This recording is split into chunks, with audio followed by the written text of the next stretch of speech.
Good evening, everybody. Welcome to another live stream. This is Tokyo, Japan. This is the Only Japan Go channel.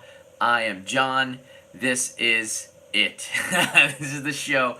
And I've been getting more and more questions about what are the best places to visit in autumn. Since we're now in the beginning of October, the leaves are going to start to change here. The weather is turning from the summer heat. Gradually, you can feel it because, well, I live in the city of Tokyo, so I can feel it, but it's gradually getting cooler and cooler, and it's going to be getting colder. But we're not quite there yet. That'd be winter. Autumn is a completely new season. Of course, it's a completely different experience for those of you who are going to be visiting Japan. Hey, I see a lot of people logging on and watching the episode today. So right now, just logging on. So welcome to everybody who's joining us on this live stream. I'm going to be going over some of the top spots to go and visit here in Japan during the autumn, but I'm also going to be taking some to go and visit here in Japan during the autumn, but I'm also going to be taking some of your questions. And if you have any stories that you want to share, you can do so in the chat or in the comments below. I think this kind of is a place where people who have visited Japan before can contribute by leaving comments in the bottom of this video. So you can share stories, maybe places that you visited also in autumn, some of the places that you like, places that had an impact on you when you visited Japan the last time, or places that you would like to go to and you're looking for advice. You can leave that either in the live stream here, which is a record of all the streams, all of the comments, and you can leave it down in the comments below. And I think this is a great way for us to exchange information. And if you're on the Patreon page, we also have a community tab where people are exchanging photos and stories about autumn. So thank you very much for that. So autumn in Japan starts, let's go from the beginning. You know, it's weird. Summer kind of ends on September 1st in Japan. That means the beaches close. That means a lot of the things that we celebrate in summer just like instantly come to a stop. And it's weird like that. Even though it's still kind of hot outside in the beginning of September, summer's still, you know, and summer's still here. In Japan, it kind of just stops. I don't know why, but that's just the way the culture is. And it's September being a transition month. Once October hits, you start to feel Halloween. You start to see in the shops, you see loads of Halloween goods, jack-o'-lanterns, you see Dracula, Frankenstein, all this stuff that you see in the West. And this is a phenomenon that started maybe about, I guess, after 2009, but the marketing frenzy for autumn, for Halloween, didn't really start until, I think I saw the transition about 8 or 9 years ago. Because in October, there's not really much to celebrate in Japan. So marketers need something to market, and Halloween was the perfect thing to take. So that's why you're going to see a lot more Halloween stuff. Surprisingly, if you haven't been to Japan for about 10 years, when you come back, Halloween's everywhere now. But when you come here from abroad and you're looking for places to go, there are some amazing spots, and it just depends. A lot of travelers, the questions that I've been getting from travelers are, what are the best places to go for day trip? Hey, how are you doing? I'm seeing all the comments going by. What is the best places to go for day trips from Tokyo, from Osaka? So let's start from there, okay? And then as we finish on the day trips from the cities, we're going to go more complete and look at the entire country. This is a map of Japan that you can see right here. This is Google Earth, which I absolutely love. Now, the cherry blossoms will start down in Okinawa in January, and they'll gradually move up, and you can see the progression. The whole country goes crazy for the cherry blossoms, because the cherry blossoms are a lot shorter than the autumn colors, I think. So the cherry blossoms will go up like this. Autumn is like sort of like the cherry blossoms. Autumn comes from the top down. And if you go up to the north of Hokkaido, autumn is kind of like already been out there already. So you can see tons of autumn colors, and that means like up here in Daisetsuzan National Park, it's one of my favorite places near Asahikawa, is one of the top places to go. So that I just want to put that in perspective for you. Now, when it comes to day trips out of Tokyo, where would be the best place to take a day trip from Tokyo to see the autumn colors? Does anybody know? If you have any knowledge of this, leave it in the stream. Leave it in the chats below. Difference Engine, DE, I see that. Nikko and Hakone, and one more. There's one more. Nikko, Hakone, and Shizuoka's pretty close. Kamakura. Kamakura are the three top places in my book of places to go. Nikko. Now the good thing with Nikko is that it is very easily accessible from Asakusa. You can take the Tobu line for like, I think it's like $12. You can get all the way to Nikko. About $12, which is the cheapest way. Or you can take the Shinkansen, which is like $40 or $50. Or if you have a JR pass, it doesn't matter. Just take the Shinkansen. That could be an easy day trip. The problem with the pros with Nikko is that it is very close and very inexpensive to get there. There's loads of things to see there. There's lots of history. There's lots of culture in Nikko. But in order to see the autumn leaves, you kind of need to have a car, I think, to get around. And the best way to see Nikko is by car. Rent a car if you can. Because a lot of the locations are not exactly around the train stations. You either have to take a bus, which takes a lot of time, or a tour bus, which you can get a chartered bus out of Tokyo, so you don't have to take the trains at all. But if you're a DIY guy like me, you're probably going to want to rent a car. If you do take the train to Nikko Station, sometimes you'll be able to find tours that'll take you around. There's a beautiful waterfall in Nikko. And in order to get there, it's not always the easiest. I believe they have buses, but if you go to the waterfall and you go out, it's just absolutely stunning to see the autumn colors surrounded by all of that nature, especially when you have just absolutely like crystal clear blue skies when the humidity is down. Nikko is perfect. Now the con for Nikko, and this is why I don't go back every year, it gets too crowded. Nikko is like, it's like Disneyland, waiting in line for a ride at Disneyland. There's traffic jams. There's lines of people, and they're walking like this to get around to see all the autumn colors. So it's kind of already established where to go and what to do and what to see. But if you have a rent-a-car, then you can go off of the beaten path and you can go down other roads that other travelers aren't going. The best thing about the autumn colors is taking a car and just driving the roads in Japan. Absolutely beautiful. It's the same in any country, really, but in Japan, it's very, very beautiful because it's such a compact country. So much is in such a small place that rent-a-car is really the way to go, I think. Hakone, beautiful, stunning views of Mount Fuji, and Kawaguchiko, Lake Kawaguchi. Those two places around Mount Fuji, the Five-Finger Lakes, absolutely stunning. If you can get the autumn colors, I think I have a couple of websites in here. Let me see here. If you can get the autumn colors, like on a day like this, you see this? You can get photos like this. This is Kawaguchi. I'm 99% sure this is Lake Kawaguchi. And this is one of my favorite places for the cherry blossoms, but it's also stunning for autumn. And you can get these wonderful panoramic views of, if I can turn the brightness down, you can see, of Mount Fuji and you know, the momiji leaves. These are called momiji. Absolutely stunning. So Kawaguchiko and Hakone. Hakone has onsens and lots of other attractions, which makes it really ideal. It also has the romance car that follows the ocean and goes up to Hakone. So I definitely can recommend Hakone and Kamakura, because Kamakura is a very it's very easy to take the train down to Kamakura, and then it's once you get there, it's really nice because there's lots of hiking that you can do in the area. Kamakura, and lots of temples and shrines, just like Kyoto. Kamakura used to be like, it's the ancient capital, and it's also like, it's got so much of that culture that is similar to Kyoto, but it's just different and older and close to Tokyo. So it's a place, yeah, and the Great Buddha is there as well. It's a place where I think that in autumn looks even more stunning, because there aren't as many sakura trees as there are just trees. And that's when places like Kamakura just explode with the colors. The right time to go, it also depends. Kamakura is a little bit later on. It's more in November, where Nikko is more at the end of October. Same with Kawaguchiko. So these are up at elevation, Kawaguchiko and Nikko, and a little bit, right? And it's more inland, so it's colder. Kamakura is a little bit later. So those are the three best spots for Tokyo. Inside Tokyo, okay? And we say Tokyo has two syllables, by the way. It's not Tokyo, it's Tokyo. So inside Tokyo, Now I'm saying it right. There's where do you think the best spot is inside Tokyo? And I'm looking at the live stream and the chats here.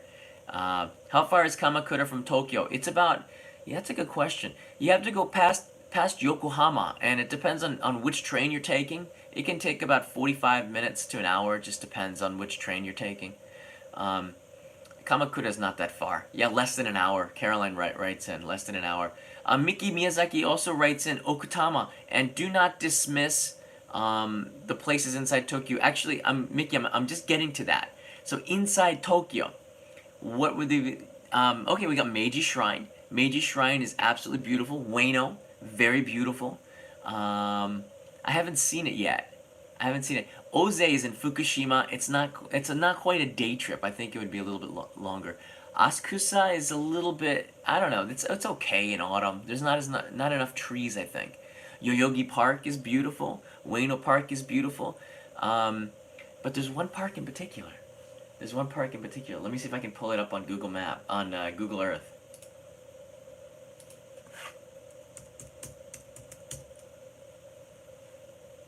There it is. Let's see if I can pull it up. Search. Alright. So there is one place in Tokyo that John's got it right. This park right here is called Rikugian Park, okay? Rikugian Park it's not that big. What's really unique about this is that you can see all around it, it's just surrounded by neighborhoods. This is inside of Tokyo, okay? Yeah, Rikugian, that's right. It's just surrounded by, it's a neighborhood. You see this? It's all Tokyo, and in the middle of it is this oasis.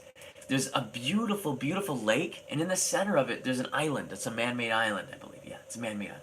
And all around here, they light it up. It's illuminated. It's like Disneyland and Universal Studios for nature. But there's no rides, because your rides are your eyes. All right, you're riding your eyes around, and it's just such a stunning experience, and it's something that's you don't have to invest a lot of time to go out and see the autumn colors. You can see them all pretty much in this park. This would be, in my opinion, the top place inside of Tokyo for viewing the autumn colors. Rikugian is not that far away. Let me see here. It's not that far away from the Yamanote line. I think it's Komagome. Let's get the stations right. Yeah. It's up in Shitamachi near so you have the Imperial Palace is right here. So it's just right up here. It's not that far from Ueno. Here's Ueno, I believe. So to me this is the #1 spot. I love to go there. It's a place that I can go there almost every year. It gets good in November, all right? You have to wait a little bit to maybe the second week of November, but it just depends. It depends on the weather. A lot of factors are determined just like with the cherry blossoms. They can bloom early or they can bloom late, and the autumn colors are the same. In Osaka, things are different, okay? In Osaka, if you're coming in through Kansai Airport and you want to go see some of the colors there, that's different. You can see, there's only one place, like there's Nara. Himeji Castle of course Kansai will win hands down. Kansai area is so beautiful. It is the most crowded place in the autumn. Kansai is way more popular than Tokyo when it comes to autumn colors. And there's one reason for it. Do you know what the reason is? It's just one reason for this. It's Kyoto. Kyoto is such a driver for this time of year because it's got thousands of temples and shrines, and it's just covered in forests. You have Higashiyama, which is where Kiyomizu-dera and Ginkakuji and Heian-jingu, and you can walk the Philosopher's Path. It's one of the most stunning paths to walk, and one of the most stunning places to be in autumn. Now, that's the positive. The downside is that Kyoto has become very, very crowded over the last 10 years. I can see it. I think there was a tourism boom from China where 80% of all the tourists that come to Japan, we're getting closer and closer to 40 million tourists, and 80% of them are coming from China. Okay, so and that started about 10 years ago. So that's around the time when it just got super crowded, and it's not as peaceful as it used to be, but it's still beautiful. It's hard to top the Philosopher's Path, and I have a live stream on that on the Only Japan Go where Kevin and I tried to walk it in a rainstorm. It did not go the way we planned, but it was still fun. So it kind of gives you an idea of what the path looks like.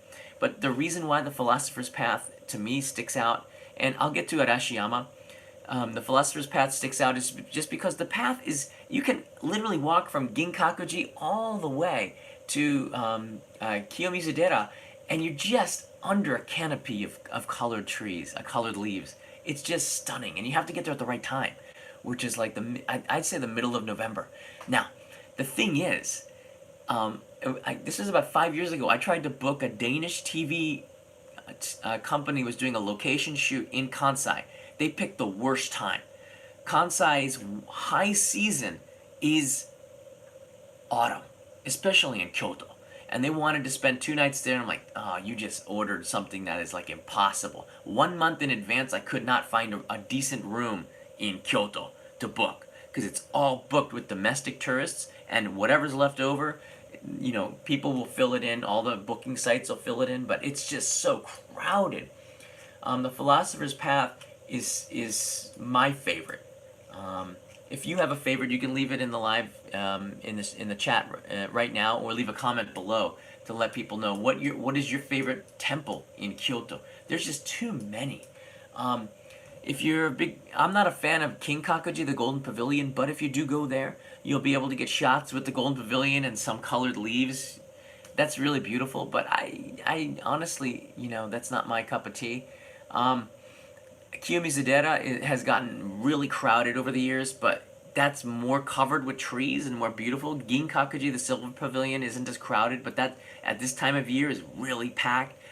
Autumn is a time of year that you don't want to be going to all of the big temples and shrines. Yeah, Roanji is very beautiful, but everything that is mentioned here, probably that's not the temple or shrine that you want to go to in the autumn.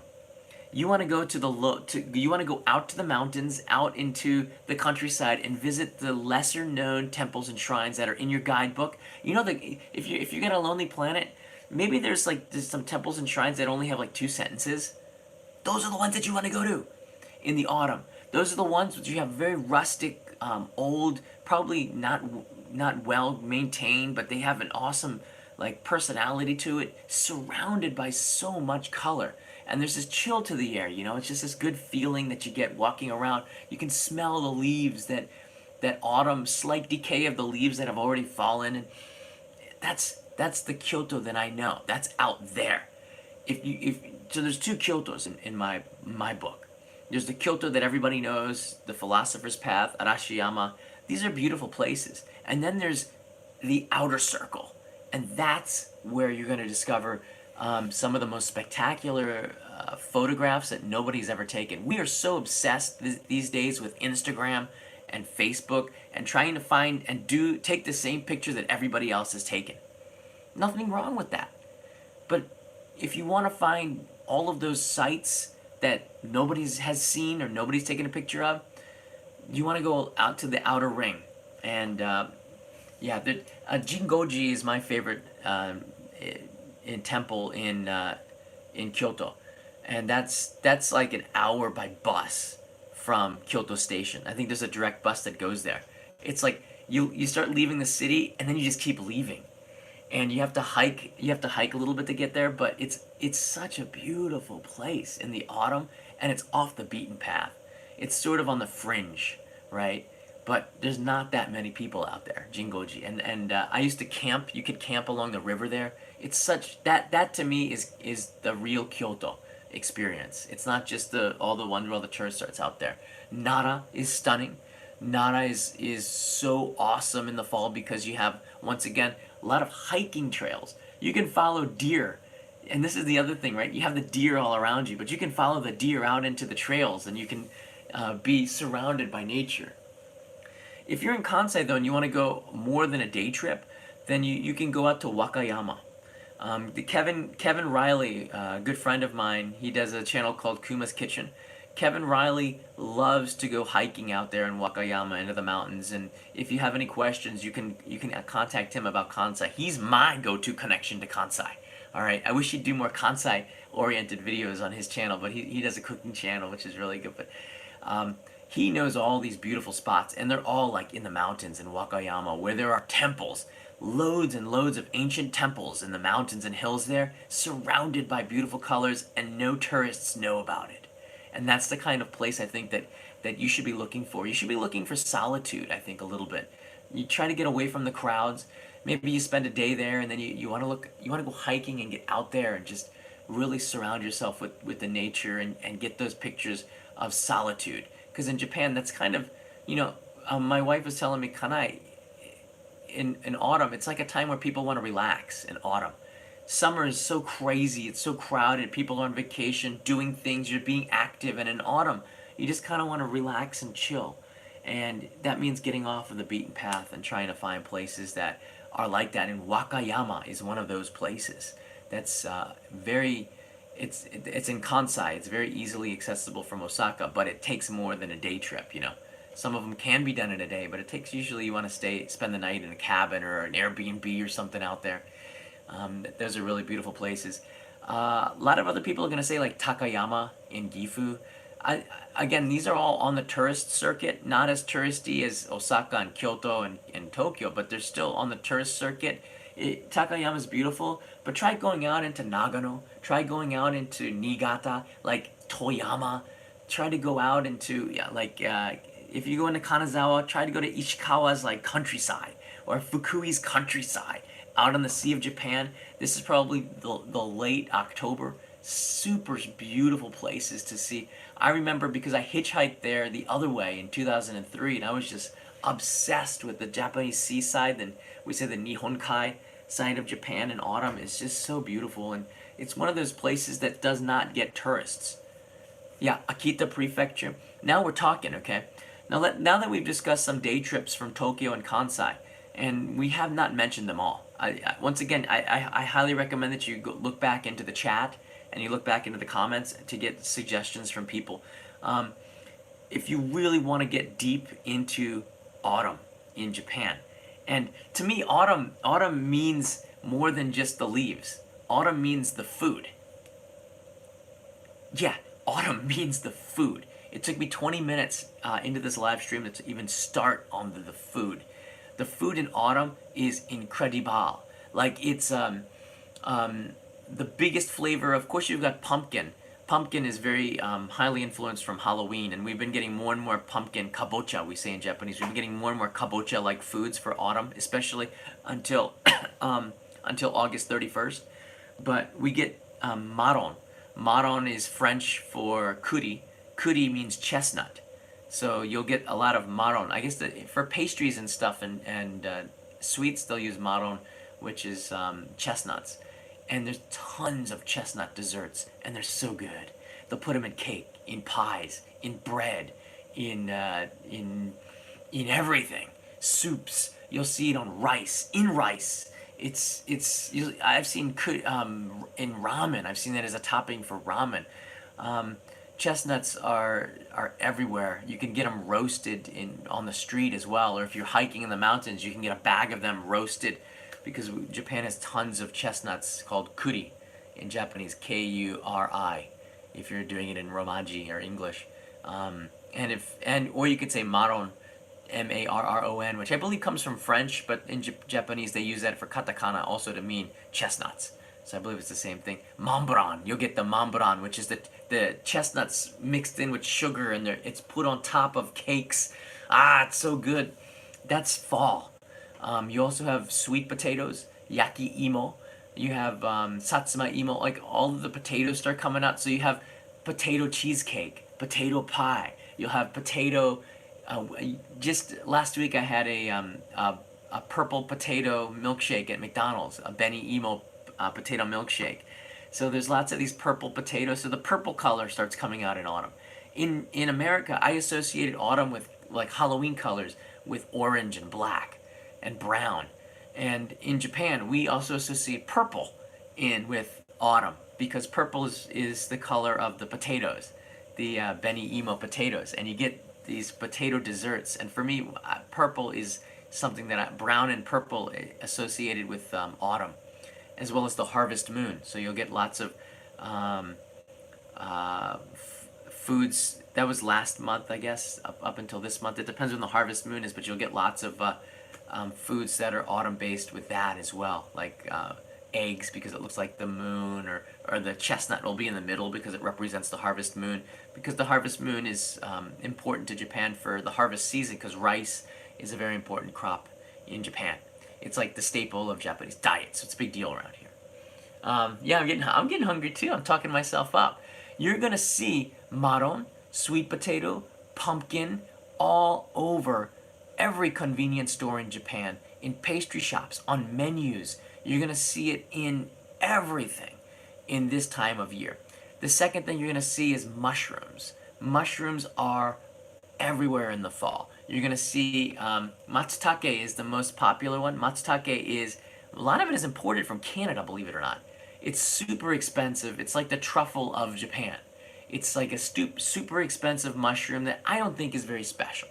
It's special, but it's not as special as people make it out to. Matsutake is it's a fragrant mushroom, and you use this in cooking. And when you cook matsutake mushroom in maybe rice and it's steaming, when you open up the cooker with the rice, it just smells so good. That's the smell of autumn, the matsutake mushroom. It's a little bit expensive to find them, and you can get them in the stores. They usually come in like jeweled like boxes, and you can find these for, they start off as cheap as maybe $15, and they can go up to $100 or more. But the matsutake is super awesome. It is special, but Japan kofun, but I don't think it's as good as people make it out to be. It's good, but it's not like the best. Like, oh, matsutake. I never get like that. I'm more controlled maybe. But in general, all of the mushrooms are in cuisine. This is also when we start at the end of fall, we start to get more nabe and more sukiyaki, and this is more winter foods, and everybody loves the boiling pots of nabe, which is lots of vegetable and meats, and you can do that because the weather is getting cooler, and that's a special time for me. I love oden as well, when you get food simmering in a fish soup stock. It just tastes so good, and this is part of autumn. Autumn is so exciting. For food, autumn is so exciting. It's autumn and winter, I'm telling you right now, are the best food months. Spring is okay. Spring's okay. Summer is good. There's a lot of good stuff, but autumn, no. Autumn is when you start putting on the fat so you can stay warm in the winter, right?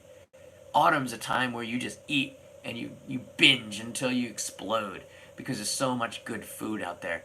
You got, oh my, they just came out with sweet potato ice cream from Haagen-Dazs in the mini cup, and they're selling two for $3, two for about $3, and Kanai wanted to stack up on that because it's just like so good, and you can get all this autumn food. So eating is a good reason to travel to Japan in the fall. Every season in Japan, and I've said this in the summer episode when we talked about autumn, every season in Japan has a very special food, and that is autumn is when it comes to food is the eating month. You guys have any questions? I have a weight problem. I can't wait to eat. I see these comments coming in here. Elijah writes, takoyaki, sukiyaki, yakisoba, miso soup, matcha ice cream. Yeah, a lot of those stuffs aren't fall though. Takoyaki you can eat any time of the year. Sukiyaki is more, you can eat that almost any time. But I like it in the fall. Yakisoba I see that more as a barbecue food. You can eat that. People yakisoba on the grill for barbecue. Miso soup every morning. Matcha ice cream for dessert. So not too much autumn foods, but let's see here. What are your personal favorites? This comes in from Nathaniel. What are your personal favorites for fall? That's a good question.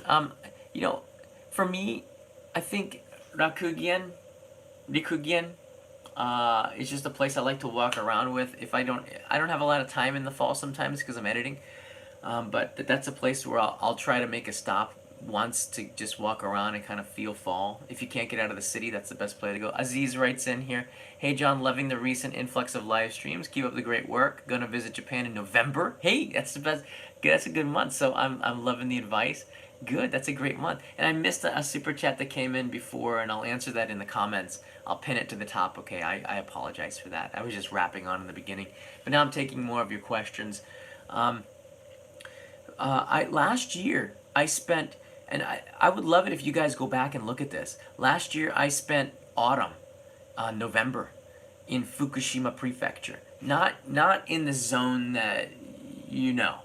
I spent it out in the mountains, going to onsen and going to ryokan, and I'd love it if you guys go back and look at on the main. This is on the, and actually you can look at the live streams.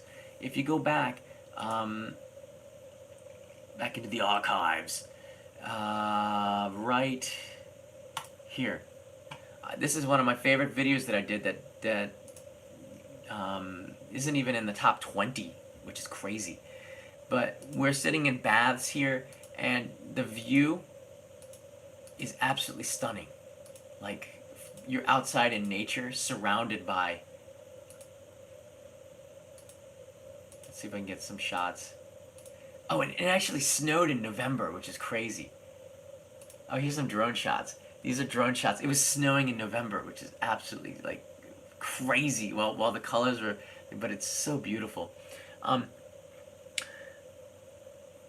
Some of the activities, I want to kind of break that. So I would say, like, what is special for me, I just like hiking. And if you don't have time, and I don't always have time to make the trips out into the countryside, last year I did two places. I did Fukushima, and I also did Mount Daisen in Totori Prefecture. Daisen is, oh my gosh, I don't know where to start. Daisen in Totori, there's just too much to cover in this. I'm never going to get to everything that I want to cover. Daisen is beautiful. Daisen is the mountain in Totori, not Totori City. It's more closer to the Shimane border on the Sea of Japan side. This area is so beautiful in the fall. And what makes it unique is that Mount Daisen is like an extinct volcano. It looks like Mount Fuji. All right. It's half the size of Mount Fuji, very easy to hike, and it's a beautiful hike. You can do that in a day. You don't get a headache like on Mount Fuji. It's half the height of Mount Fuji. It's absolutely beautiful for the autumn colors, but it's next to the sea, all right? So Mount Fuji is a little bit inland. It's near the sea, but it's a little bit inland. Mount Daisen is like right on the ocean, right on the Japanese Sea of Japan. So you have like lowlands, and it just goes straight up into the mountains, and you have all these beautiful colors. And I believe a lot of it is drone friendly, so you can get a lot of wonderful shots from Mount Daisen. But that's one of my places that I hold here, because and I think it was also on NHK. I'm actually, by the way, guys, I'm going back for NHK for Journeys in Japan, that show, to do another episode at Daisen. I'm leaving there to go to film this next week. No, in 10 days I'll be in Mount Daisen. All right, and for me this is just kind of a special place because it's off of the beaten path. It's the furthest that you can get from Tokyo without going to like Okinawa or Shikoku, like really far away. And Shikoku is also absolutely stunning. But Mount Daisen is you can take the Japanese night train, the Sunrise Izumo, all the way out there. You wake up, you're at Mount Daisen. It's just such a cool place. You will be seeing live streams from Mount Daisen, and you can see them actually now. I did tons of live streams last year on Mount Daisen on the Only Japan Go channel. Yeah, I think I did 13 live streams in Fukushima in the fall, and I did like 10 live streams at Mount Daisen last year, and those were lots of food. In fact, there's a Mount Daisen street food episode. Yeah, let me give you the dates on those. Definitely check that out. I did a lot of live streams this year. Oh my word! All right, they're the ones in Fukushima. That's from 10 months ago, And then Mount Daisen. Oh, here they are. Oh, Ask Miyu. I get to see her again too. Yeah, Mount Daisen Autumn Tunnel Walk. Country street food and nature hike. Tofu donuts at Mount Daisen. Japan's trendy town with tatami coffee shop. There are a couple secret Japanese water village. These are all like autumn colored places, and it's going to be pretty cool to be back there. So, Nathaniel, to answer your question, I'd say Mount Daisen, and Aomori is also very beautiful. And it's hard. If I had to pick, the Okutama is also very nice in the fall. Okutama and Mount why am I forgetting the name of it? I got so many things on my head that I just want to like tell you, like wow, I can't remember. That's one. It's the most visited mountain in Japan, in the world actually. It's the most hiked mountain in Japan. Does anybody know what it is? Spell that mountain name. The most visited mountain in the world is in Tokyo, and it's Mount. Yeah, someone will find it. You don't have to wait very long. Mount, not Okutama. Come on, guys! Takao. There you go. Kiki's got it, right? And so does, yeah, Meg, I saw it go by, yeah, Takao-san. Takao-san is also very beautiful. Now, it's best to, if you do go to Takao-san, go early in the morning. Just wake up early and take an afternoon nap later, but just get there early and beat the crowds. Believe me now and hear me later. Is that how it goes? Hear me now, believe me later. No. Just do it. Just wake up at 5 and take the first train out there and hike it. Because when you have the nature to yourself, it's worth it. Tons and tons of street food at Takao-san. Tons and tons of street food. You don't have to eat. You can get ayu fish on a stick, salted ayu fish, being barbecued by like charcoal in the middle. Takao is in Tokyo. It's about an hour, a little bit over an hour train ride. You can take JR and you can take Keio line, I believe. I don't know. Can you take Odakyu line too? I know you can take more than one line to get there. It's about 400. It's like $4 to get there, and it's one of the most hiked mountains in the world. Like, it's really crowded. So the best time would be first thing in the morning, but it's so worth it. If you don't have a lot of time to go hiking, or you don't have hiking shoes, because I've seen girls hike Mount Takao in high heels. It's not, I wouldn't recommend it, but I've seen people in high heels, like, hiking Takao. And I'm like, what? That's just weird. I should make a video on that. Hiking Takao in high heels. But then I would have to wear the high heels, so maybe not. But you can do this as a casual hike, and it's close enough to your hotel that if you got a family, the kids get tired, you can just abandon and then just get the train back, and you're back at the hotel in like less than an hour. So you don't have to do a long day trip. Nico is a little bit too far out to do a day trip with a family. If the kids get tired, you're in deep trouble. Takao is close enough that you can hike it back pretty quick. I know I'm not going to cover everything. It's going to be impossible. I have some inspiration. I did find some very nice websites. Now, I'm giving you general ideas. Now let's home in on some professional help here. This is from the Japan Rail Pass. Apparently has a vlog, and I'm going to tell you if it's good or not.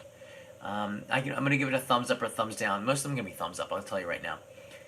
Eikando Temple in Kyoto, thumbs up, because this is off of the this is off of the beaten track. It's also a place where you can get green tea, it says here, which is true. It says here to visit this in mid-November. This is in Kyoto. And Kyoto, I'd say, is a little bit later than the rest of Japan because it's warmer there. It's in the middle. I'd say you won't get autumn colors until the middle of November. So if you're coming in November, you picked a good time to go to Kyoto. But if you haven't booked your hotel by now, you might be out of luck. Just saying. Arashiyama, I wouldn't put that as number 2, but it is very beautiful. Arashiyama.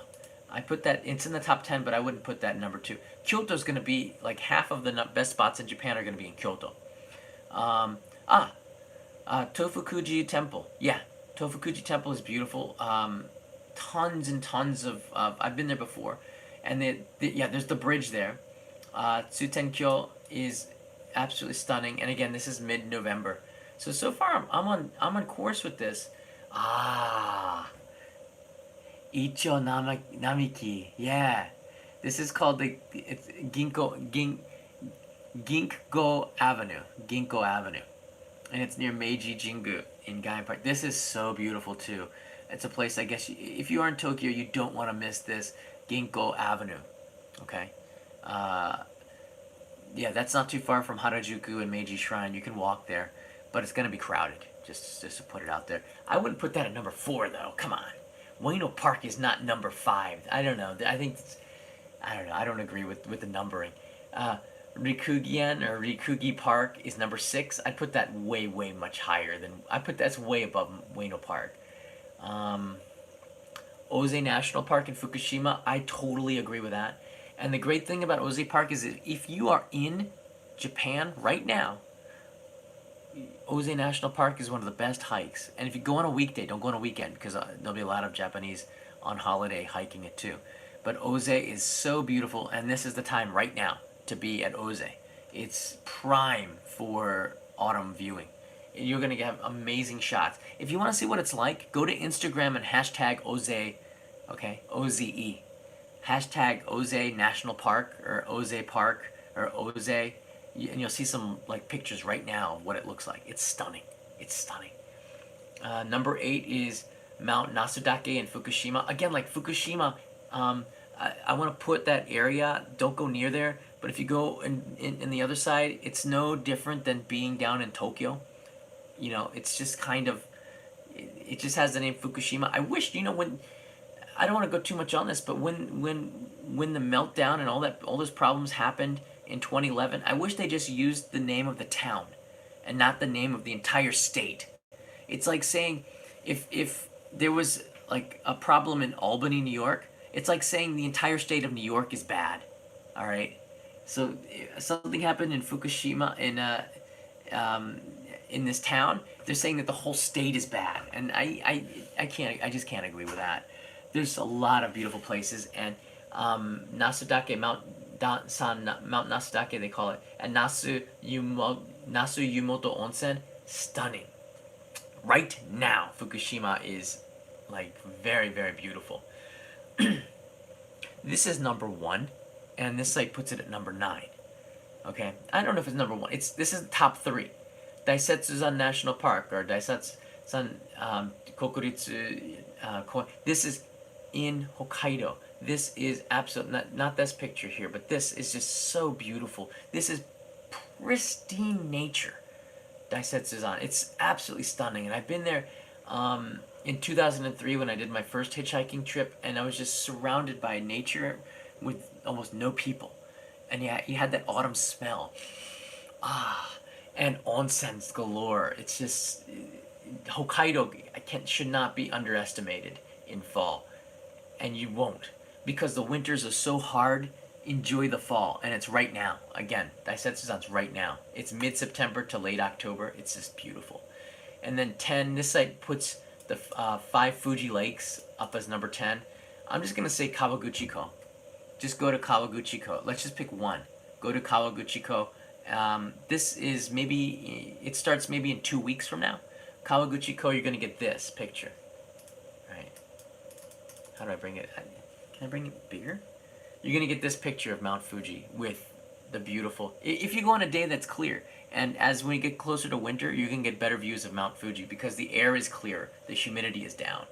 So that's... There's the 10 from that side. You're going to get pictures like this. This is Kawaguchiko. Stunning. And everybody wants to get a picture of Mount Fuji. And sometimes you can get the canopy of the leaves that just part like this, and you get the beautiful view of Mount Fuji. It's really is beautiful. Now this website is another website. I'm not going to say what it is, but Japan Travel Guide. Just put Japan Autumn, I guess. Mount Asahi, Hokkaido. I do not disagree with this. They have this at number 1. I do not disagree with this. It's beautiful.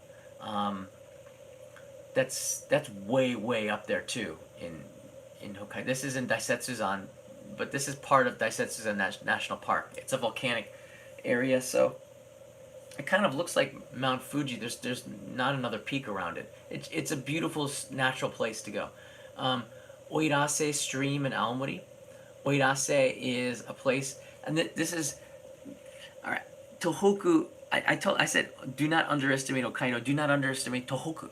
Tohoku is I'm an advocate of everywhere in Japan, but when it comes to natural beauty, Tohoku and Towarako. Towarako is Lake Towara is in Aomori. It's like right in the center there, and it's so beautiful and so natural. Tons of onsen. This is in the north part. The stream is.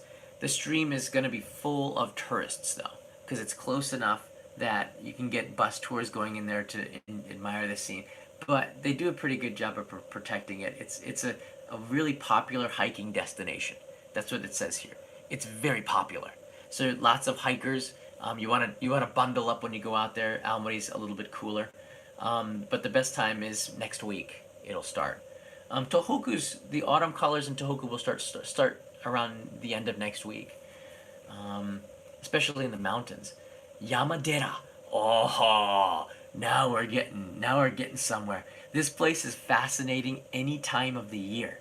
This is in Yamagata, but Yamadera in the fall, anything in the mountains, anything in the mountains is 100 times better in the fall because you have that color, and it's perfect for hiking because you don't have the humidity, right? You got rid of all the humidity and you have the beautiful colors around you. So, yeah. Rishakuji, it's written here in Romaji. Rishakuji Temple, better known as Yamadera, is located on Hoju Mountain in Yamagata Prefecture. This is a stunning place. I have not been here yet. All right, I'm just gonna put it out there. I've not. This is one of the places in Japan that I have not been here, and if you have, you're way ahead of me. I haven't been here yet, but it is a very, very beautiful place. I've seen the pictures. Instagram it. You'll see pictures right now from Yamadera, Yamadera, and it says here early November, so we're still too early. We're about a month away, but this is one of the places that I would love to go to, and maybe I will. Maybe I'll take Kanai and we'll go up to Yamadera. I've been wanting to go here for a long, long time. It's just far enough away from Tokyo that you can see the temple up here on the top. You see that? On the top of the mountain? It's so beautiful. Okay, number 4 is Nikko. I can dig that. That's what you're going to find in Nikko. Scenes like this, just spotted with color. And there's the waterfall that I was telling you 40 minutes ago. That's Nikko as well. I don't know why the picture won't get big. Rikugien. There's Rikugien. You get something like this. And the thing with Rikugien is that they've done a good job of grooming. They've done. I'm seeing Judah is going to bed. Thanks for tuning in, guys. They've done a good job of grooming the park. The reason why Rikugien is way, way higher on my list is because they light it up at night. And if you've seen the cherry blossoms illuminated, try seeing autumn illuminated. It's pretty amazing, especially with the LED lights that they have these days. It's just really, the blacks are black and the reds are red. It's like an OLED TV screen, but like 10 times better because it's right there. All right, like I'm looking straight at you through the camera right now. It's like this. Well, it's not really like this, but the colors are stunning because it's illuminated and it gets rid of all the other colors, and you just see the reds and the oranges and the greens and all of the autumn and the yellows. It's just stunning. Lake Kawaguchi-ko is number 6. I can agree with that. That's in Yamanashi. I wanted to go here this year and I didn't get a chance to.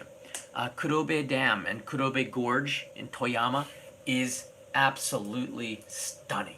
And I'm using the word stunning because it's a feeling that you get. You're like, ah! You just like, you can't move. You're just in this place of amazing beauty.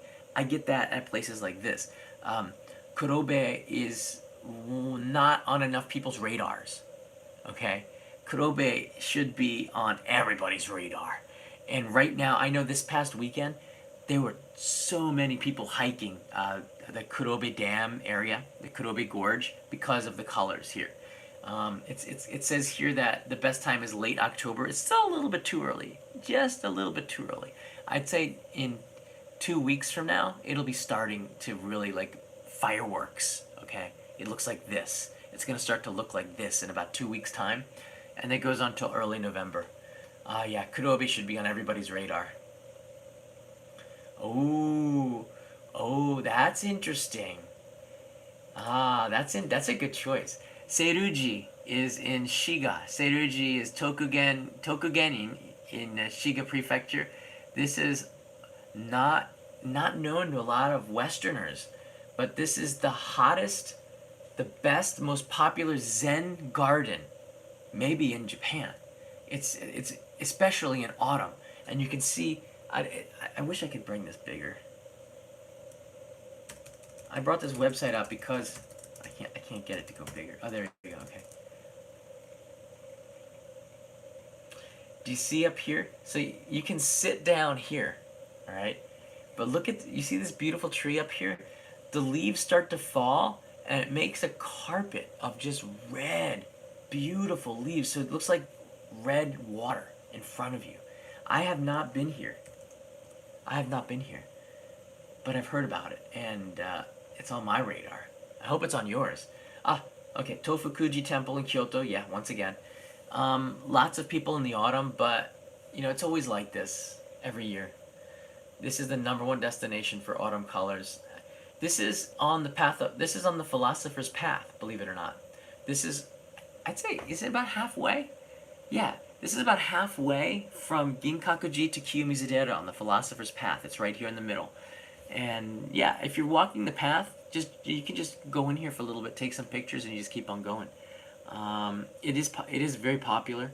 You might have to line up, but yeah, it is pretty worth it. It's late November, so we're way too early.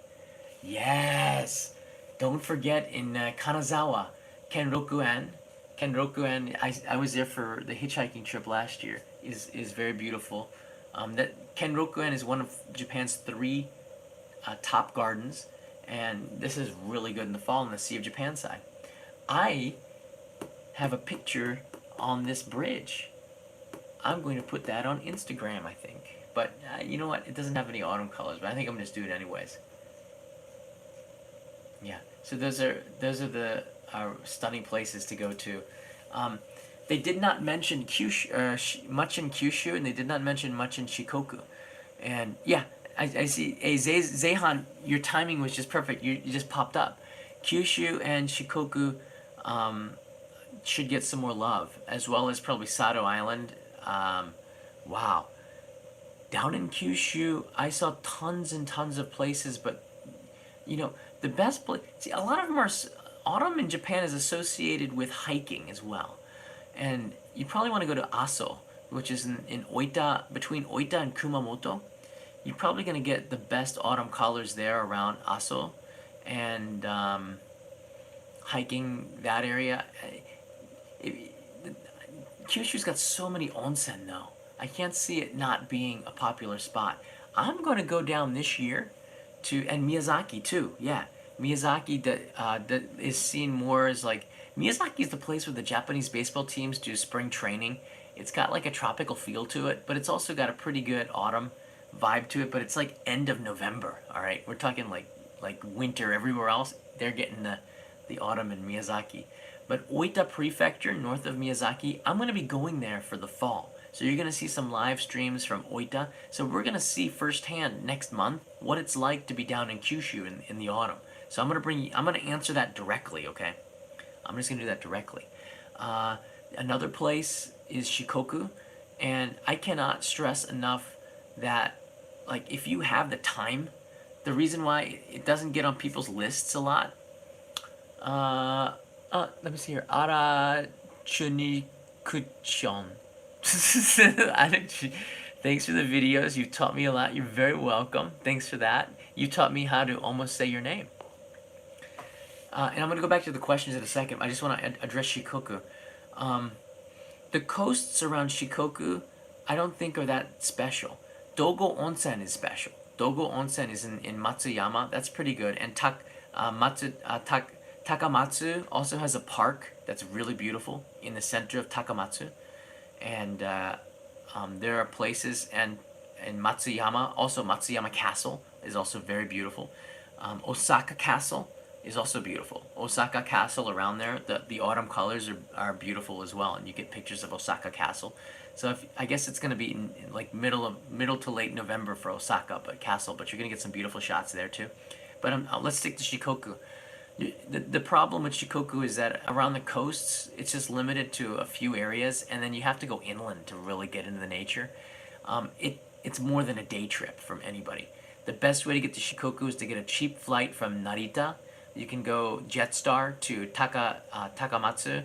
I think it's about $60, way cheaper than the Shinkansen. You can get to Takamatsu for $60, and then from there take local JR trains out into the countryside. This is now, and I'm not gonna get too much into it because I just don't know. I'm not gonna give you a lot of information, but I have been there in the fall, like 19 years ago when I first came to Japan, and I remember it was really really beautiful. And I didn't know enough Japanese to remember where I was, but I do remember riding the train through Shikoku was just so beautiful. But there's one place, and I think I've already addressed this.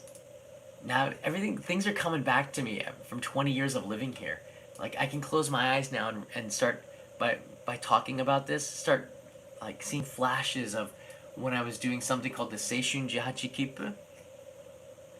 The Seishun Jihachi Kippu is a local train ticket that allows you to travel 5 days unlimited for less than $100. Hold on a second. Alright, this is Lake Towada, alright? This is Lake Towada. This is one of those places that I was telling you about. Jim Jones, I've only just arrived in the stream, so apologies if you've already talked about this, but what's your thoughts on Yakushima Island? I haven't gotten to that yet. I wanted to go, that was one of the options for me to go to this summer, but I went to Chichijima instead. So next year I'm going to be going to Yakushima.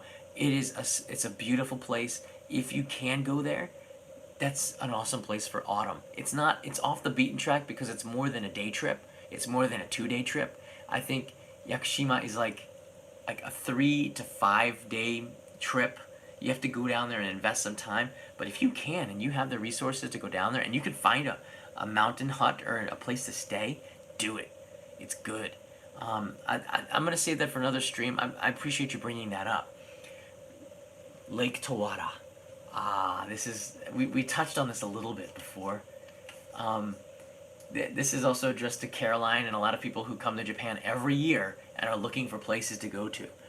Towada is awesome, and so is the other lake down here is also very beautiful. I'm all over the place here. Between Morioka, Towada is one of them. Now I'm gonna go here. Morioka. Oh, there it is. Yeah. Oh, there it is. Okay. Hold on a second. Right there. Right there.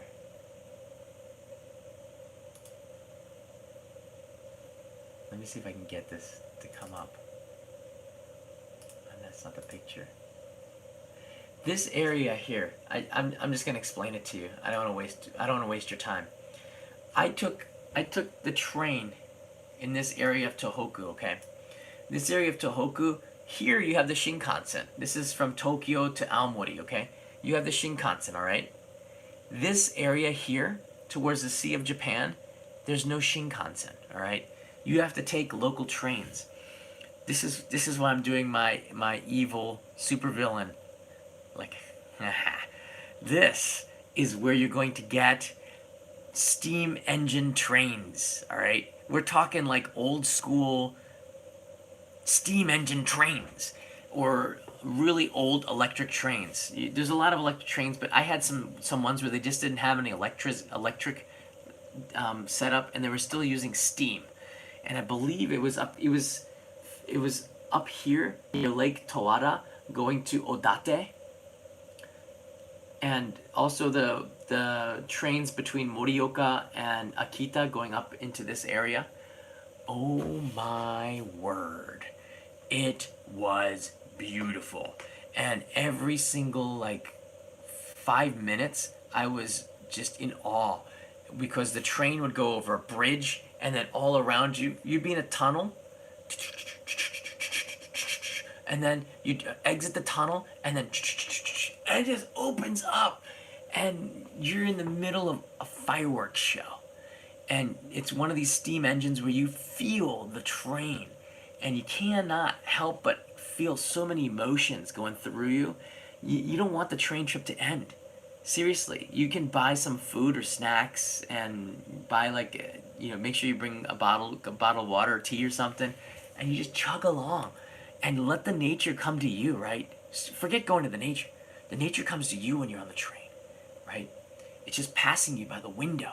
And these windows are usually pretty big. I don't know, 20 this was like 17 years ago when I first did it. I couldn't believe I was shocked that I think there were 3 people on the train. And we're traveling in the middle of nowhere in the daytime in the fall. And I was just stunned. I had no words for the beauty of Japan when I was passing through there. And I'm gonna see if I can get the name of the train line or at least list it to you. But I believe it was either through Morioka going up to Date. I'm guessing it was Date. Towards the Sea of Japan, like out here where there's nothing in Aomori and Akita, northern Akita. I think that was the route going by Lake Towada. Oh my! This is like Janice from Friends. Oh my God! Chandler Bing, right? Like this is one of these kind of a moments. This is a Janice moment, okay? And wow. I didn't really take any pictures back then because we didn't have digital cameras in 1998, really. Yeah, 1999, we didn't really have digital cameras that much. So I think I took a few pictures maybe, but I didn't take 100,000 pictures like I do now. Just like push the shutter down. I couldn't have done that back then. But it's just very, very beautiful. Let me see if I can find it on here.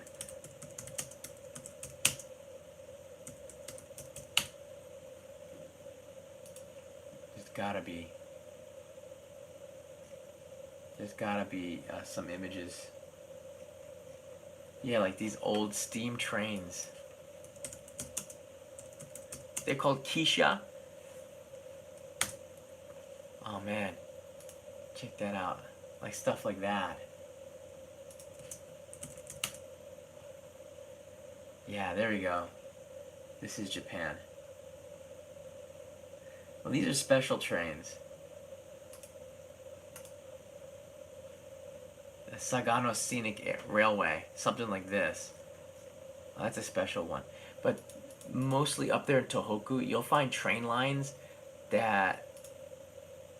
Oh, wow, check that out. Wow, that's a big file. Let's see, maybe just make it bigger. You see that? Stuff like that, where you come out of a tunnel and you go over a bridge and autumn just blows up in your face and like, poof, whoa! That's what I'm talking about. That's autumn to me. Like being on a train, eating a bento, and just watching the fireworks shows. And there's so many trains like that in Japan. I probably want to do more. This is also in Fukushima. That's Fukushima. And they've got these special trains. And if you're lucky enough to get on the special trains, you'll be able to find, whoa, best foliage train rides around the, I'm guessing, world. Could this be one of the top train rides in the world? Yeah, maybe. Could there be one in Japan? Yeah. They call this the Sagano Scenic Railway. Just 15 minutes outside of Kyoto, you can catch the Sagano Scenic Railway from Saga Toroko. I don't know too much about this. Saga Toroko Station. It will take you on a 25-minute train ride through the Hozukyo Ravine, which is lined with Japanese maple trees that turn red and orange every autumn. $6 one way? What? Ridiculous. This is one of the top scenic railways in the world here in Kyoto, the Sagano Scenic Railway. I've never been on it. Maybe I have and I just don't remember. I've done a lot of stuff. I just don't. Maybe I can't remember. And a lot of these are in the United States, but that's pretty cool. There's one in Japan here. There's more though. I don't think they know about the ones up in Tohoku. The trains up in Tohoku, man. Whoa, really, really good. I'm gonna take your questions for one or 2 minutes. Just I know I've been neglecting the stream and just talking. What about Kanazawa? Kanazawa's beautiful. I think I touched on that. Fuddy Duddy, is that your name, Fuddy Duddy? Kanazawa's Kenroku-en is very, very beautiful. There's a park in the center that's one of the top 3 parks. It's worth it. I touched on this about 20 minutes ago. Lots of cool bridges over the rivers and stuff. Absolutely, that's what makes riding the bridges, the trains in Tohoku and Fukushima in particular, beautiful, because of all the bridges that go through mountains. It's just covered very well. How do Japanese bathhouses different from Korean spas? I don't know. I've never been to a Korean spa. Hello from Singapore, writes Lee. Ram Salient, woo woo. It doesn't sound good when you go. I'm supposed to go woo woo. But if you say woo woo, it doesn't sound as good, does it? You missed a super chat a few minutes ago. Oh, sorry. Can somebody write what the super chat wrote? It's disappeared. Hold on a second. Maybe I can bring it back. Sometimes I can control. Okay, here we go. I do apologize if I missed any. Danny Travel TV, greetings from Slovenia. Oh yeah, I love Slovenia. Ljubljana. I hitchhiked from Zagreb to Ljubljana with 2 beautiful Croatian girls in 1997. One of the highlights of my traveling days. Slovenia is beautiful. I was in Japan for 15 days and had visited Osaka, Nara, Kyoto, and Kobe. Kyoto is very beautiful, and I was there for 3 days. In Osaka, I've met Kevin. Kevin's like this. Kevin is the dude. He's just everywhere. If you contact Kevin, he might just go, yeah, I'll meet you. Like, I can't do that. I'm busy doing like 100 different things. I got my hair on fire. You can send Kevin a call, send Kevin a message. He'll, yeah, I'm alright. Yeah, I'm free. That's what I love about Kevin, though. That's Kevin. Like, he'll just come out and meet you. So Danny TV, thank you for that. And it's nice to hear from somebody from Slovenia. It's one of the most beautiful countries that I visited in Europe, if not the world. It's a beautiful place. I keep asking about the Kumano Kodo pilgrimage. Yeah, have you been? I haven't done it. Have you ever been, John? What would you do a video on it? I would do a video on it. It is actually would be a long video. It's a pilgrimage, but I think it's a good topic to cover. I think this would be probably the best time to do it. Yeah, I'll put it on the list. How about that? I think that's something that should be on the list. So that wasn't on the list before. So thank you for doing that. I do have a list of tons of suggestions that people have been giving me. So this is a Kumano Kodo pilgrimage. So thanks for bringing that up. For everybody else who's wondering what that is, I can show you pictures. That's the wonderful thing about being in front of a computer. I'm losing everything.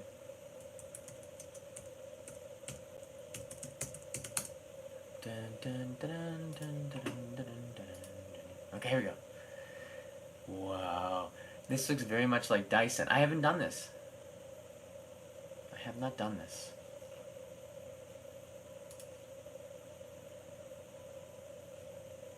Why would it show the United States? I do not know much about this. However, I will tell you something. The one thing about pilgrimages, especially down in Shikoku. Oh, this is in the. Oh, right. No. The reason why I'm looking it up is because I don't know everything about this. Ah. Okay. Okay. This is an Ise. This is starts in Osaka and goes all the way to Ise. This is a long one. Kevin was telling me about this. That's how I know this. Kevin is Kevin Riley is the best person to ask about this. I think he's done it. I think he's done it. This goes to Koya-san. It's such a beautiful area. Oh man, um, I would love to do this. The best time is like now. Oh my, gosh, the best time is right now. It's a long one though. This is a very long one, and it takes you through Wakayama. I started this live stream. I started this live stream talking about day trips from Osaka, and I said high up on that list is Wakayama. Everyone's going to Kyoto, but if you go the other way, you're gonna be really, really, and there's quite, you're gonna be really, really in love with Wakayama. Wakayama, I wish I could do more content on Wakayama. It's not attractive to people. It's the only way to make. I would have to get. It would be Wakayama would be one of the prefectures I would cover as like a funded by Patreon. So I'd have to ask the Patreon community if that's something that they'd be interested in. Because it wouldn't pay, because I don't think we would get a lot of views to pay for the video, because it takes a lot of time to make the main channel videos, and there's no Wi-Fi, no 4G out there to do live streams. Well, it's in the woods, but I would love to cover the Kumano-Kodo pilgrimage. It's just beautiful out there, and it goes right through Wakayama and Ise, and from Osaka. Wow, thank you so much for bringing this up. So it takes about a week. Oh man, it takes from 7 to 9 days. I saw the super chats coming in, guys. Thanks for that. Matt Harvey, I start my Japanese lessons tomorrow. Any tips for starting out, methods that you would recommend? My company has a Tokyo office and I'd love to work from. Wow, Japanese lessons. So the first thing that I did was to learn. I'll be honest. Okay, I'll just tell you the first thing that I did, and I've said this before. I got I got index cards, and I made flashcards from katakana, the katakana alphabet, and I studied the alphabet katakana, and I memorized all of katakana. And after about 2 hours of just study, I was on the subway in Nagoya, and I was able to start to read the signs, because I could see, I've seen that. Coffee, pizza, and I was able to start to read menus. And when you can read menus to order food, that builds your interest even more in Japanese. So learning katakana alphabet is good. And the reason why I like katakana is because katakana is used for foreign words, and it builds your interest if you can say words that you understand, like coffee, kohi, biru, beer, you know. So that's like a gateway into getting addicted to the Japanese language. And the other reason that you want to study the katakana and the hiragana alphabets first is because you don't want to learn in Romaji, which is Roman letters, like konnichiwa, Konnichiwa. You don't want to learn like this. You want to learn konnichiwa. You want to learn in the Japanese way from the start. If you start learning with the Romaji and the English, like sumimasen, S-U-M-I, sumimasen. You want to think in Japanese, or else you're not going to learn it. You're going to pick it up very, very slowly. Once you learn and make flashcards in katakana, and hiragana, you understand how Japanese think. They don't think in A, B, C, D, E, F, G. They think in A, I, U, E, O, kaki, ku, ke, ko, sa, shi, tsu, te, to. They think like this in consonant, vowel, consonant, vowel, consonant, vowel. And if you can think like this, it shortens from the 26 letters to just, they put 2 of the letters together to make 1 syllable. So you're like cutting the amount of work in half if you can start to think in A, I, U, E, O. So those are the 2 tips that I would give you. The rest is what you're paying the school for. Aranchanushion. 5 days. 5 days. only 5 days in Japan. Where would you advise to go? Whoa. It depends if you're coming in through Kansai or Tokyo. If you're coming in through Tokyo, I would just stay in Tokyo and maybe do 1 day trip to either Hakone, um, Nikko, or Kamakura, and then just spend all the time in Tokyo. Maybe even go up to Hitachi Kaihin Koen, Seaside Park if you're in the right time of year. You can do day trips. Just pick 1 day trip and spend 4 days in Tokyo. If this is your first trip to Japan, that's what I recommend. Definitely do 1 day outside of Tokyo, just to see the countryside. All right.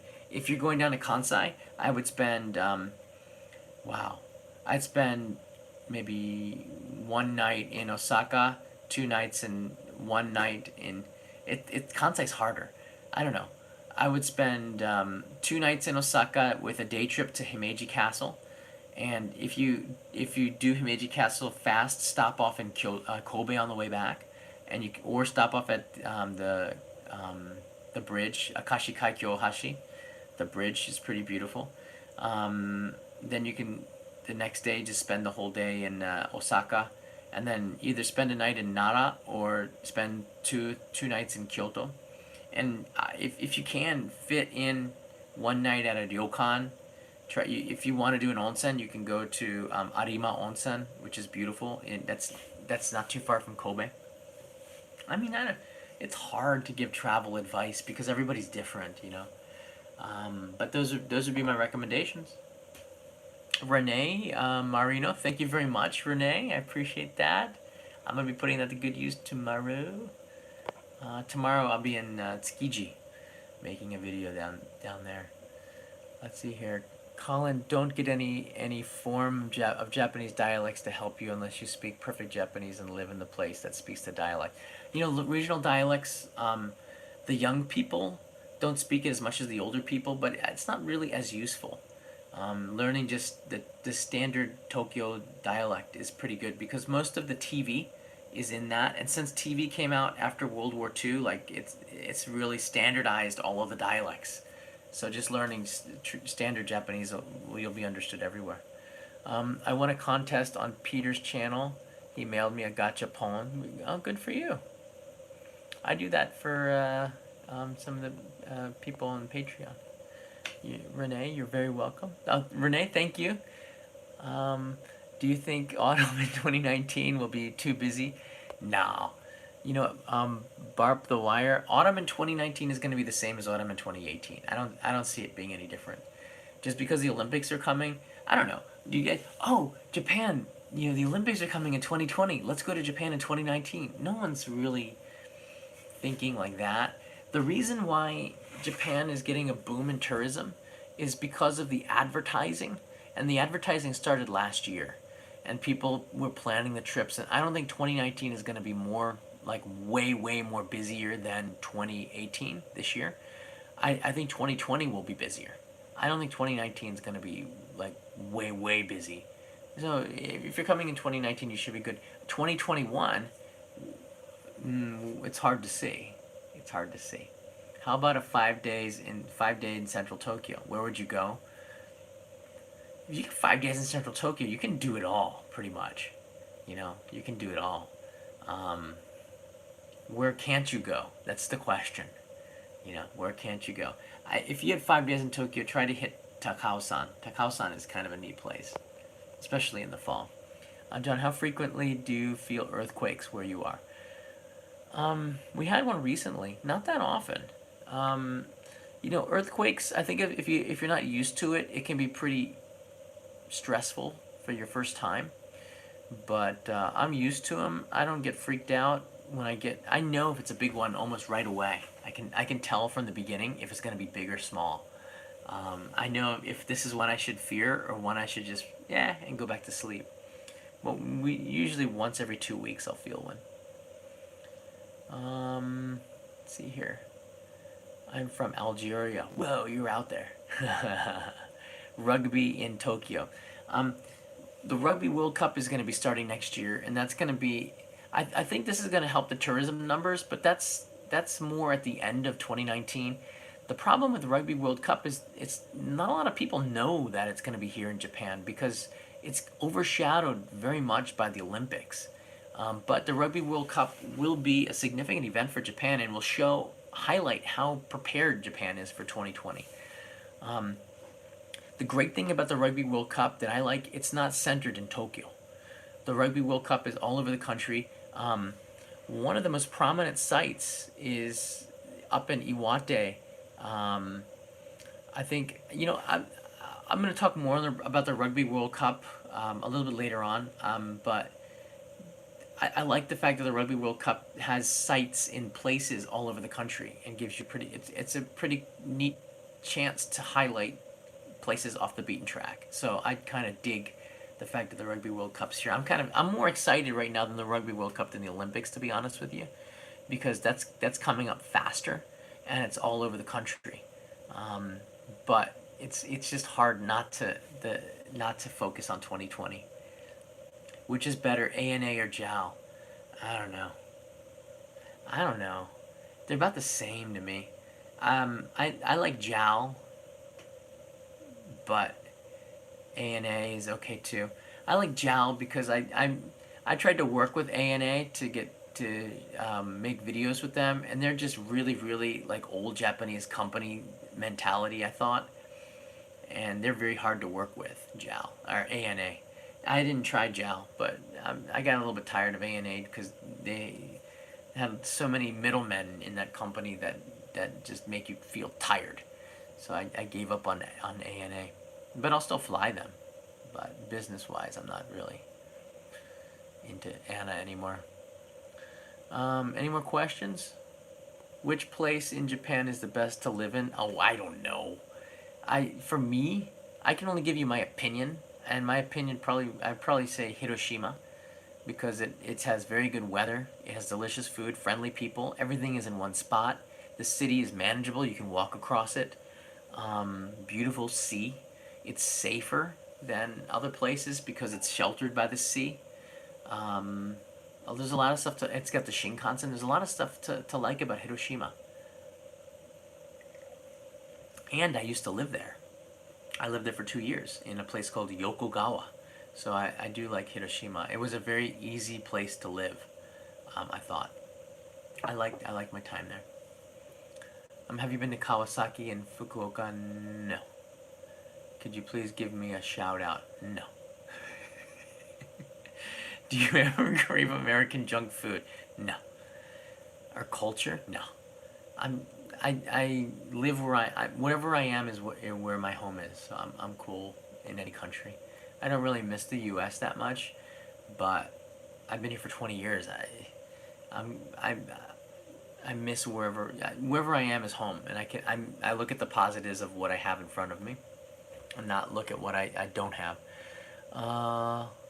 Lanier, love the channel. We will be in Tokyo in December. What is the difference between the JR Pass and the Hokuriku Arch Pass for people who want to travel to Kyoto? I'm not really sure. The JR Pass only has benefits if you're using it for the entire country. If you're looking for just that area, maybe the Hokuriku Arch Pass is better for you if it saves you money. If you don't have any desire to travel outside of the area, and Hokuriku is that area in central Japan, if you don't have any desire to travel outside of the Hokuriku area, it doesn't really make sense to get it. There's something called the Tokyo Wide Pass. Tokyo Wide Pass, JR has. It's 10,000 yen, which is like 30% of the cost of the JR Pass for a week. Now you only get 3 days of Shinkansen use, and if you're here for just 5 days, you don't need that much time. But it's pretty neat because you can take the Shinkansen out to Karuizawa, out to Utsunomiya, out to Nikko, and it costs 10,000 yen for 3 days. All right, so I would say find a pass if you're thinking about getting a train pass. Find the pass that fits you best. You don't have to get a JR Rail pass. You can get a pass that's more regional, and that might be better for you. Just depends. I like the Tokyo Wide Pass because you don't have to be a tourist to get it. I can get the JR Wide Pass, Tokyo Wide Pass. So I've done that a few times. Yeah, for $100, Ash to the B, right? It's about 10,000 yen. It's about $100, a little bit less than $100. Whose face is on the cover of this channel? I don't know. It could be me. That the picture of the, do you mean this? That's me. This picture was just a default picture that I haven't changed yet. And that picture came from the main channel. Let me see here. From an episode I did called Harajuku Fashion. It's Harajuku Fashion. It's on the top. Whoa, that video's still on the top after 5 years. I took it 5 years ago, and let me see if I can show you the screenshot.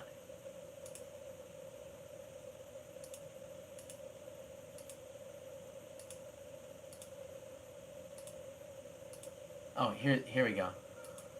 This is where I put the contacts in.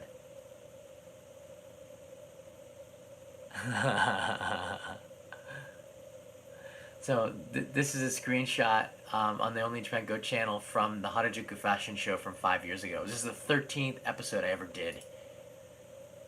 And it's actually a pretty fun episode. Slightly cringy. But I think we did a pretty good job. And there's the final result. And that's who's on the thumbnail, on the cover of the Only Japan Go channel. It's this guy, who is me. It's the best that we can do, because I got permission. I got permission from those shops in particular, and the other shops said no to me, and that's the best fashion that we could put together. It wasn't Michelle's fault, just for those of you who watch the show. It's just that those are the only shops that I could go to, and she did a pretty good job working with very little to work with. All right, guys, thank you so much for supporting the channel. We got a lot of super chats. Thank you so much for that. That's really nice. I hope I answered all of your questions. The reason for this is I want to make this a place that you can go to for information, where you can ask questions for places to visit in the autumn. So check out the comments below.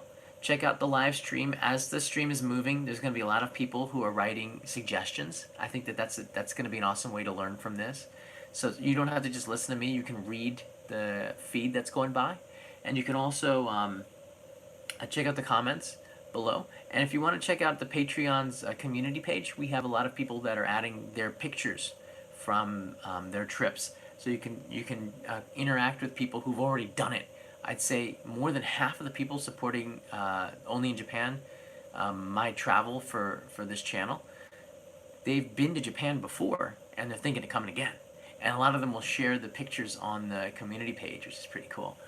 So I want to say thank you to everybody on Patreon, and thank you for the support. I just cannot say that enough, because it's changed everything with the channel. So this is right here is a community tab, and if I turn it down a little bit, Gordon, I can see Gordon is in Akihabara right now, and crazy anime guy. Oh, Vaughn got clear Coca-Cola, so that's pretty cool. She found it in Australia, clear Coca-Cola. So these kinds of pictures, these kinds of stories, we can communicate via Patreon. So I'm thankful for this technology. Yeah. So have a good day, good night. I'm gonna be again live streaming tomorrow. I'm gonna be doing an episode in Tsukiji Market. Once again, I'm not gonna tell you when or where or how, but I'll be there. And if you have any questions, I will answer them in the comments below. So have a good night. Good night, everybody.